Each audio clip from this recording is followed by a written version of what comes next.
पांचाल राज नरेश द्रुपद जी की जो लाडली द्रौपदी जी हैं, जब भगवान व्यास देव जी ने बताया कि 5 बार उस ऋषि कन्या ने भगवान शंकर से वरदान मांगा, इसलिए उसको 5 पति प्राप्त हुए। ये पहले से ही ब्रह्मा जी के द्वारा विधान कर दिया गया है, भगवान शंकर के द्वारा वरदान दिया गया है, ये कोई अधर्माचरण नहीं होगा। बड़ी प्रसन्नता हुई महाराज द्रुपद को। वेद पारंगत विद्वान मंत्रज्ञ पुरोहित धौम्याचार्य जो पांडवों ने वर्ण किए थे, उन्होंने प्रज्वलित अग्नि की स्थापना करके मंत्रों द्वारा आहुति देकर युधिष्ठिर जी के साथ गठबंधन कराकर उनका पाणी ग्रहण संस्कार कराया। युधिष्ठिर जी का जब पाणी ग्रहण हुआ, फिर दूसरे दिन एक एक करके सबका 5 पांडवों का पाणी एक एक दिन, आज युधिष्ठिर जी का, फिर भीम जी का, फिर अर्जुन जी का, फिर नकुल जी का, फिर सहदेव जी का विवाह कार्य संपन्न हुआ। द्रुपद ने महारथी पांडवों को बहुत सा दहेज, धन और भी सब रथ, घोड़े, दास दासियां, ये वस्तुएं समर्पित की। इंद्र के समान महाबली पांडव प्रचुर धनराशि, अश्वरथ, दास दासियां प्राप्त करके पांचाल नगर में ही सुखपूर्वक रह रहे। जब ये पता चला, अभी सब राजा वहीं टिके हुए हैं पांचाल नरेश के यहाँ ही, पता चला कि जिनसे ब्याह हुआ वो पांडव हैं। सब राजाओं को उनका अगर ये पता होता कि पांडव हैं तो ऐसा होने ही नहीं देते।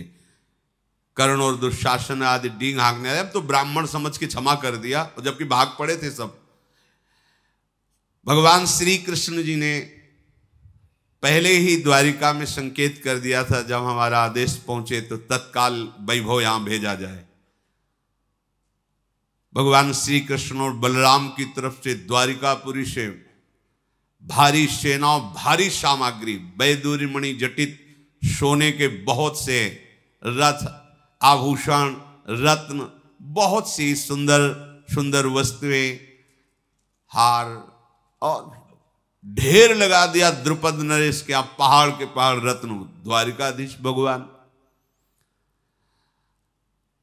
जब ये बात अन्य राजाओं को पता चली,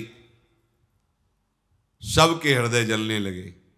एक तो द्रौपदी मिली, इतना धन मिला, फिर श्री कृष्ण बलराम, द्वारिका का वैभव इनके साथ। राजाओं ने कहा कि मुझे लग रहा था कि जो लक्ष्य वेद कर रहा है अर्जुन ही है, पर ब्राह्मण में वेश में थे इसलिए हम लोगों ने मारा नहीं। अब क्या करना चाहिए? अब तो पता चल गया है पांडव हैं।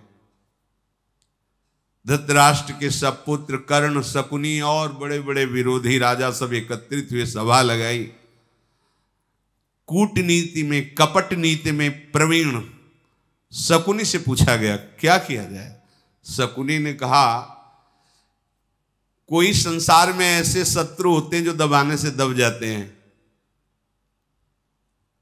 उन्हें पीड़ा दे के ही शांत किया जा सकता है, पर ये पांडव दबाने से दबने वाले नहीं हैं।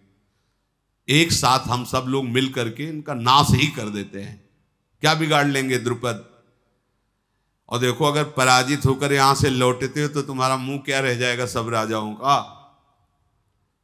इसलिए मुझे लगता है सब एक साथ आक्रमण करो और पांडवों का नाश कर दो। सोमदत्त के पुत्र भूरिश्रवा थे, बोले तुम्हारा होश ठिकाने हैं? वहां बैठे कौन है? श्री कृष्ण और बलराम। अगर हल और मूसल उठा लिया तो त्रिभुवन में कोई नहीं बचेगा, केवल बलराम जी से। और कहीं प्रभु ने सुदर्शन चक्र उठा लिया तो देखो, हम तुम्हें यही सलाह देते हैं कि इस समय अपने हृदय के ताप को छुपा करके और सब चलो और खुशी मनाओ पांडवों के सामने। बहुत अच्छा हुआ तुम लाक्षागृह में नहीं जले, तुम्हारा ब्याह हुआ, हमारे शुभ आशीर्वाद, ऐसा बोलो। लड़ाई की तो बात ही नहीं, नहीं तो श्री कृष्ण बलराम है और फिर ये पांडव हैं, ऐसे वैसे वीर नहीं हैं। ये बात सबको अच्छी लगी कि हाँ, इस समय संधि ही ठीक बात है। तुम्हें पता होना चाहिए, विपुल प्रभाव शक्ति से संपन्न हो चुके हैं पांडव, मंत्र शक्ति ब्राह्मणों से और उत्साह शक्ति श्री कृष्ण से और प्रचुर संपत्ति शक्ति द्रुपद और बलराम जी से उनको प्राप्त हो चुकी है। धृतराष्ट्र के पुत्र दुर्योधन आदि ने यही भी उचित समझा। सब गए और कहा कि हम लोगों को बड़ा दुख था जब आप लाक्षागृह में सुना कि जल गए, चलो आप बच गए, बड़ा अच्छा हुआ, बड़ी खुशी की बात। हम लोगों को गर्व है कि हम कुरुवंशी विजय को प्राप्त हुए, महाराज द्रुपद हमारे रिश्तेदार हुए। भीम दुर्योधन की तरफ देखा, कर चालबाज, अगर अकेले में मिले तो तुझे बताए, पूरे के पूरे परिवार को नष्ट करने का प्लान। अब आके मीठी मीठी बातें कर रहा है। सब राजाओं ने संधि भावना से महाराज युधिष्ठिर जी से मिले। स्वयंवर समाप्त हुआ, द्रौपदी ने पांडवों का वरण किया। सब राजा संधि करके अपने अपने देश को गए। राजाओं ने मन में जाते हुए विचार किया था कि हमें लगता है कि कर्तव्य से भी ज्यादा भाग्य प्रबल होता है, क्योंकि हम लोगों ने कर्तव्य तो कोई उठा नहीं रखा, लेकिन भाग्य में हमारे द्रौपदी नहीं थी। ये सब सुख वैभव नहीं था, पांडवों के ही भाग्य में था। इधर सब कर्ण और शकुनी दुर्योधन सब वापस हुए। विदुर जी गए और कहा, महाराज की जय हो धृतराष्ट्र जी से। महाराज, आपके वंश का अभिमान बढ़ गया, द्रौपदी आपको प्राप्त हुई। महाराज धृतराष्ट्र जो उछल पड़े सिंहासन से। मुझे पता था मेरा पुत्र जहां जाएगा विजय श्री ही प्राप्त करके आएगा। सजाओ हस्तिनापुर को और स्वागत करो द्रौपदी का। विदुर जी भी बोले, हाँ, अहो भाग्य, पांडव बच गए और उन्होंने द्रौपदी को प्राप्त। धृतराष्ट्र जी, पांडवों की बात कर रहे हो? अब पूरी आकृति तो जो आनंद की थी एकदम जल। उन्होंने समझा कि दुर्योधन प्राप्त करके आया, उनका आपकी जय हो, आपके वंश की वृद्धि हुई, तो है तो उन्हीं के वंश के नाम। महाराज अज्ञानवश से समझ लिए थे कि द्रुपद कन्या का वरण दुर्योधन ने किया, तभी का हस्तिनापुर सजाया जाए, स्वागत किया जाए द्रौपदी का। विदुर जी ने कहा, महाराज आपके पुत्र दुर्योधन के तो घुटने में औषधि लगानी पड़ेगी, क्योंकि वो प्रत्यंचा भी नहीं चढ़ा पाए, मुंह भरा गिरे थे तो घुटने आदि टूट गए। ये काम तो अर्जुन ने किया है। कुछ देर तुम्हारा शांत रहे धृतराष्ट्र, जैसे मानो वज्रपात हो गया हो। फिर सोचा कि अगर विदुर जी हमारे मन के भाव को जान जाएंगे तो ठीक नहीं है। आकृति को छिपाते हुए कहा, अहो भाग्य, अहो भाग्य, अहो भाग्य। विदुर जी पांडव जीवित हैं सुनकर मुझे बहुत अच्छा लगा, और द्रुपद के साथ संबंध हुआ, द्रौपदी ब्याह, ये भी बहुत अच्छा लगा। हाँ, स्वागत करो उनका। युधिष्ठिर जैसे पांडु के पुत्र वैसे मेरे भी तो पुत्र हैं, मेरे हृदय में बड़ा सुख हो रहा है, उनका स्वागत किया जाए। विदुर जी ने कहा, महाराज ऐसी बातें यदि आपके हृदय में स्थायी बनी रहें तो ही मंगल है। भगवान ऐसी बातें तुम्हारे हृदय में स्थायी रखें कि जैसे पांडव के पुत्र हैं वैसे आपके पुत्र हैं, ऐसी बात तुम्हारे हृदय में बनी रहे। विदुर जी तो गए। दुर्योधन और कर्ण तत्काल धृतराष्ट्र के पास आए, साथ में शकुनी भी थे, और कहा, आप विदुर जी से ये बात सुनकर के हर्षित हो रहे हो, कह रहे हो अहो भाग्य है। क्या करना चाहते हो पिताश्री? शत्रुओं की उन्नति में अहोभाग्य मना रहे हो, वैरियों की भूरी भूरी प्रशंसा कर रहे हो। निष्पाप नरेश, यदि समय आप सावधान नहीं रहे तो आप समझ सकते हैं पांडवों की शक्ति की वृद्धि हो रही है। फिर आपके पुत्र और आपके सारे वैभव का सर्वनाश उन्हीं के द्वारा निश्चित है, यदि आप ऐसा स्वभाव बना लोगे। अहो भाग्य, अहो भाग्य। विदुर जी को क्या है, ये तो खाते आपका है और अंदर ही अंदर पक्ष लेते हैं पांडवों का। धृतराष्ट्र ने कहा तुम लोगों की बुद्धि इस समय राजनीति के अनुसार नहीं चल रही, तुम्हें समझना पड़ेगा प्रजा विरोध कर देगी अगर हम पांडवों का अभाग्य करके आदर नहीं करेंगे।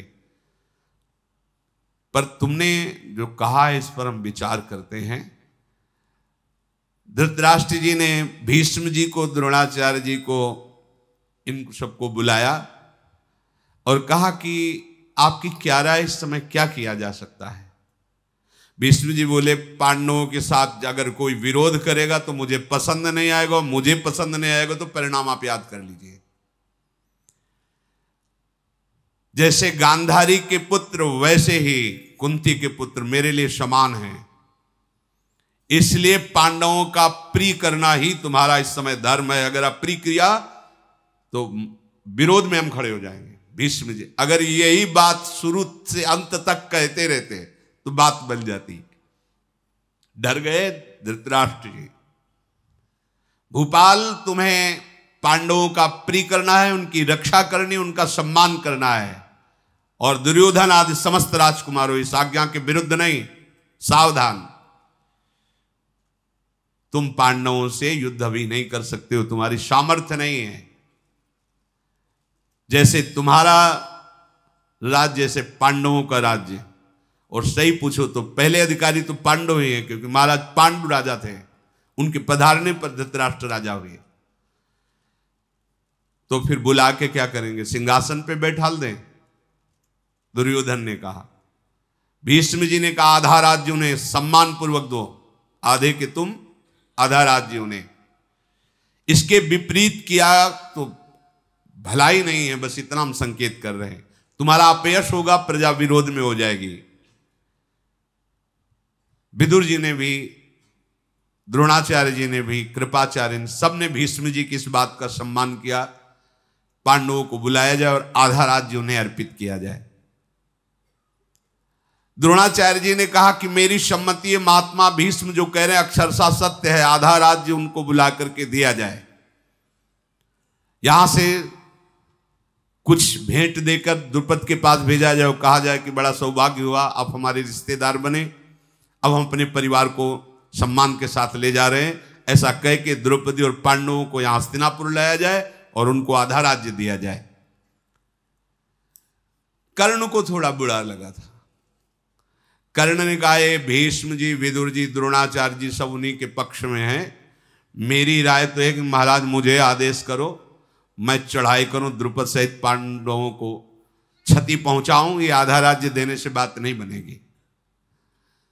द्रोणाचार्य जी ने कहा शांत रहे, इन बड़े बुजुर्गों महापुरुषों के बीच में तेरा बोलने का अधिकार नहीं। विदुर जी ने कहा भीष्म जी के प्रति कोई अप्रिय बात कह दे, ये मुझे पसंद नहीं। भीष्म जी जो कह रहे हैं वो बहुत विचार करके कह रहे हैं, इसलिए उत्तम बात है महाराज अभी जो आज्ञा भीष्म जी ने की वैसा ही किया जाए। महापुरुषों की आज्ञा पर विचार करना ठीक नहीं है। विदुर जी ने धृतराष्ट्र जी को ऐसा कहा। धृतराष्ट्र बोले विदुर, शंतनु नंदन भीष्म जी ज्ञानी भी हैं, भगवान के महाभक्त भी हैं, और द्रोणाचार्य जी तो ऋषि ही ठहरे, और तुम भी परम विद्वान हो, इसलिए मैं तुम ही से कहता हूं तुम जाओ। माना कि पांडव मेरे ही बच्चे हैं, उनको समझा बुझा करके मैं आधा राज्य दूंगा, जाओ उनको तुम ही जा करके लाओ, जा करके उनकी माता कुंती को, बधू द्रौपदी को यहां से सेना ले जाओ रथ आदि, और उनको सम्मान के साथ लाओ। धृतराष्ट्र की आज्ञा से विदुर जी द्रौपदी, पांडव और महाराज यज्ञसेन के लिए बहुत सी भेंटें ली, और महाराज द्रुपद के राज्य में प्रवेश किया। वहां जब सूचना मिली कि कौरव वंश से आ रहे हैं, तो द्रुपद ने बाहर निकलकर उनकी अगवानी की, सम्मान किया, कुशल समाचार पूछा। फिर महल ले गए तो वहां भगवान श्री कृष्णचंद्र जी और बलराम जी भी विराजमान ही थे। विदुर जी ने वसुदेव नंदन भगवान श्री कृष्ण को भी नमस्कार किया, बलराम जी को नमस्कार किया, पांडवों के दर्शन करके बड़ा सुख मिला।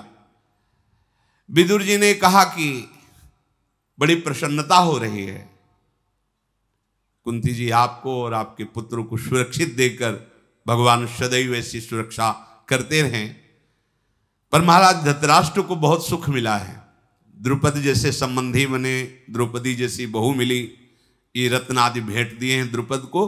और हमारी प्रार्थना है कि आप सब अपने महल हस्तिनापुर पधारें।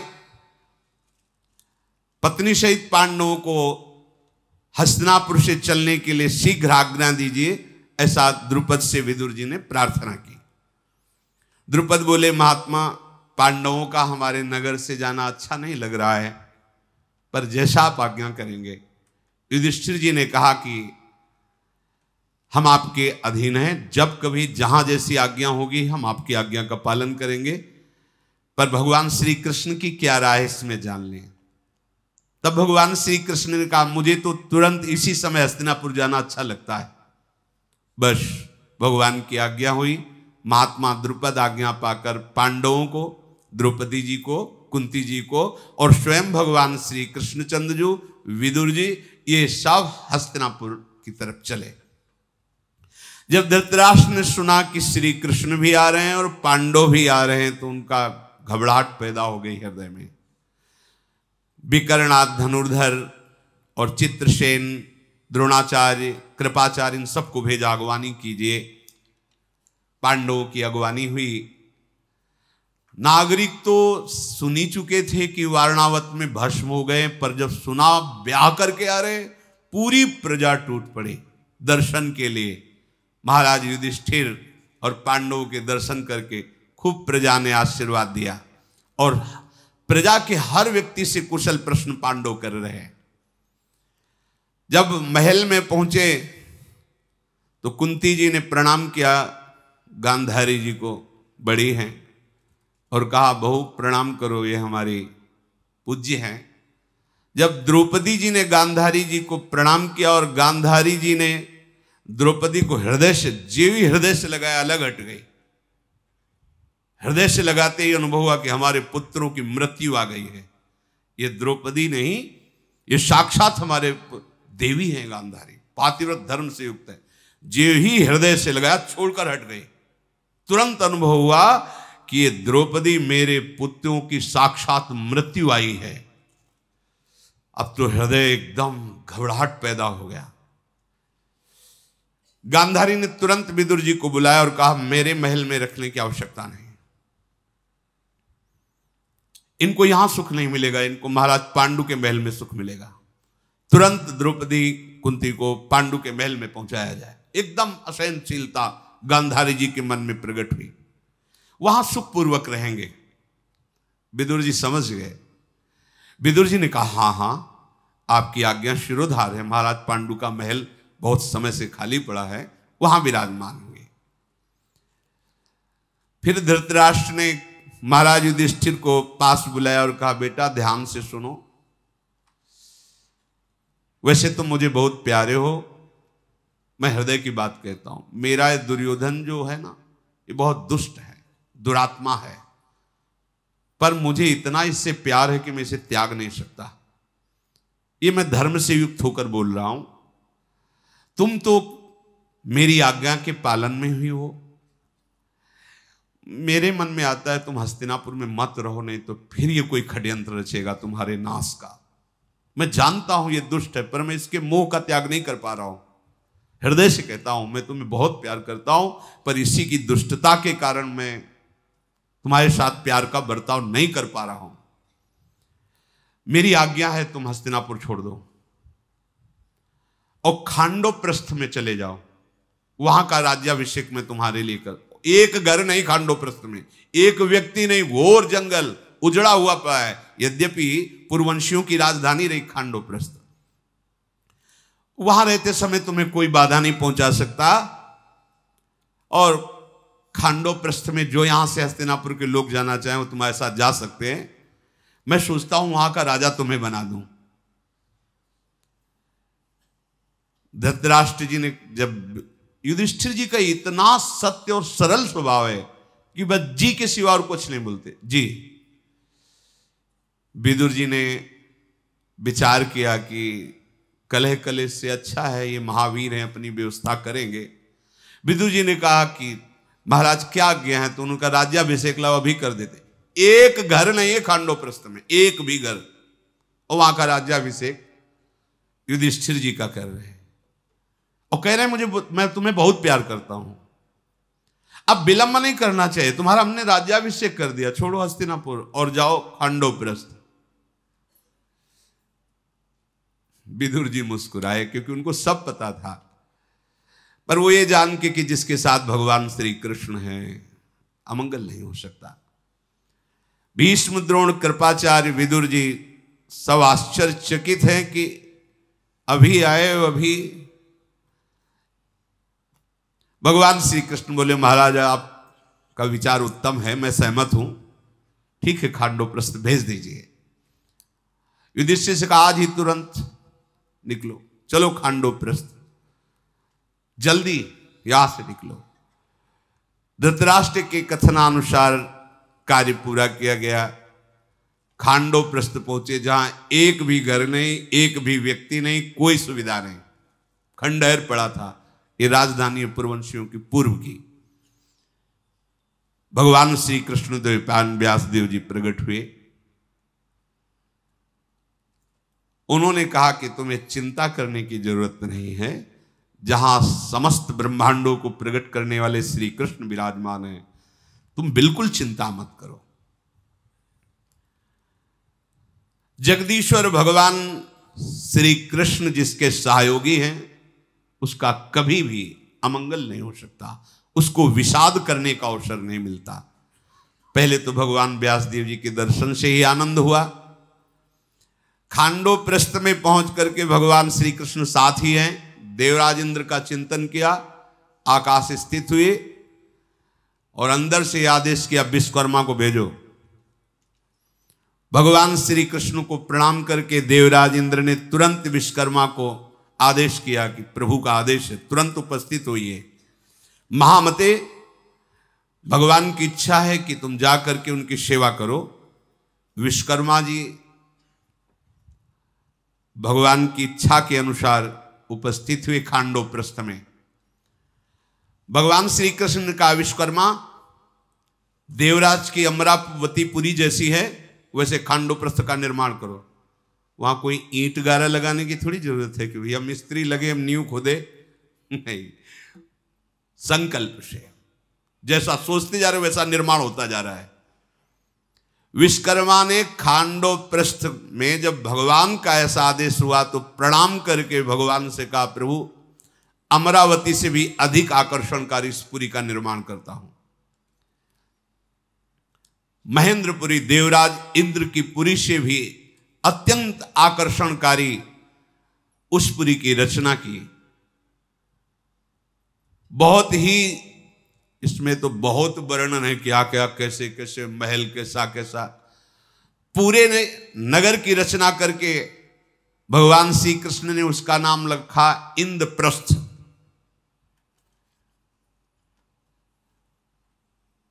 महान धनुर्धर पांडवों के द्वारा इंद्रप्रस्थ में गृह प्रवेश। हस्तिनापुर तो कुछ है ही नहीं इंद्रप्रस्थ के आगे, अमरावती इंद्र। ये अगर प्रभु के श्री चरणों का तुम्हारे हृदय में आश्रय है और तुम्हारे पास कुछ नहीं है तो सब कुछ है। अगर प्रभु के चरणों का आश्रय नहीं हो, तुम जिसे सब कुछ मान रहे हो तो कुछ नहीं है, समझ लो। बार बार सत्संग में, शास्त्रों में, महापुरुषों में यही खास बात पाई गई है। भगवान का आश्रय, भगवान का भजन है तो सब कुछ है, कुछ ना होने पर भी। देवराज की पुरी स्वर्गलोक बहुत ही सुखद है, लेकिन स्वर्गलोक में भी अत्यंत सुखद अमरावती है। ये देवराज इंद्र की राजधानी है, लेकिन अमरावती से भी अधिक आकर्षणकारी विश्वकर्मा जी ने इंद्रप्रस्थ नगर की रचना की। पांडव उसमें विराजमान हुए। महाराज युधिष्ठिर का राज्याभिषेक तो खांडोप्रस्थ के लिए, यहां के राज, हस्तिनापुर कुछ नहीं, इंद्रप्रस्थ के सामने। भगवान श्री कृष्ण ने पांडव से कहा विश्वकर्मा की पूजा करो, इन्होंने तुम्हारे लिए नगर का निर्माण किया। फिर सबसे सम्मान पाकर विश्वकर्मा जी अंतर्ध्यान हुए। व्यास जी भी सम्मान प्राप्त करके अंतर्ध्यान हुए। राज्याभिषेक होने पर युधिष्ठिर जी ने भगवान श्री कृष्ण से कहा, वृषणिनंदन, आपको पता है कि मेरे हृदय में सिर्फ आपके सिवा और कुछ भी नहीं है। मेरे धन आप हो, मेरे प्रिय आप हो, मेरे जीवन आप हो। मुझे इस राज्य से नहीं, आपसे है। आप सदैव हम पर अपना कृपा प्रसाद रखिए। मुझे ये धन धान से राष्ट्र, ये राजा पद आप कर रहे हैं तो ठीक है, आपसे बढ़कर नहीं है। हे महामते, आपकी कृपा से हम लोगों की चित्तवृत्ति सिंहासन पर नहीं, आप पे रहे। आप सदैव ऐसी कृपा करना। हे माधव, मैं आपसे प्रार्थना करता हूं कि जैसे आप अभी प्यार कर रहे हैं, ऐसे अंत समय में भी प्यार करना। हम पांडवों की अंतिम गति आप ही हो, आपके सिवा नहीं। आप जैसे अभी प्यार कर रहे हो, ऐसे हमारा अंतिम भी आप में ही पूर्ण हो। भगवान श्री कृष्ण से युधिष्ठिर जी और समस्त पांडवों ने हाथ जोड़कर कहा, प्रभु, वैसे तो आप हमारे रिश्ते में हो ही, पर आप हमारे माता हो, आप हमारे पिता हो, आप हमारे इष्ट देव हो। महाराज पांडु का प्यार तो हम पा नहीं सके, लेकिन आपके प्यार से ही हम सुरक्षित हैं। आप कुछ हमें उपदेश दीजिए। प्रभु ने कहा, हम केवल सारांश में इतना उपदेश करते हैं कि कभी किसी संत का अनादर न करना, आए हुए संत और ब्रह्म ऋषियों की सेवा में अपने प्राणों को भी न्यौछावर कर देना। यही हमारी प्रसन्नता का एक ही उपाय है। जो हमारे भक्त जन हैं, जो संत जन हैं, जो ऋषि जन हैं, इनका कभी अनादर मत करना। आ जाएं, अगर प्राण मांगे तो प्राण भी दे देना। और कुछ ही समय में देवर्षि नारद जी को मैं भेज रहा हूं, वो तुम्हें कुछ बातें बताएंगे और आजीवन उन बातों का तुम पालन करना, तो कभी भाई भाई में विग्रह नहीं होगा। ऐसा कहकर भगवान ने इंद्रप्रस्थ में पांडवों को विराजमान करके उनसे अनुमति ली और वो द्वारिकापुरी के लिए चले।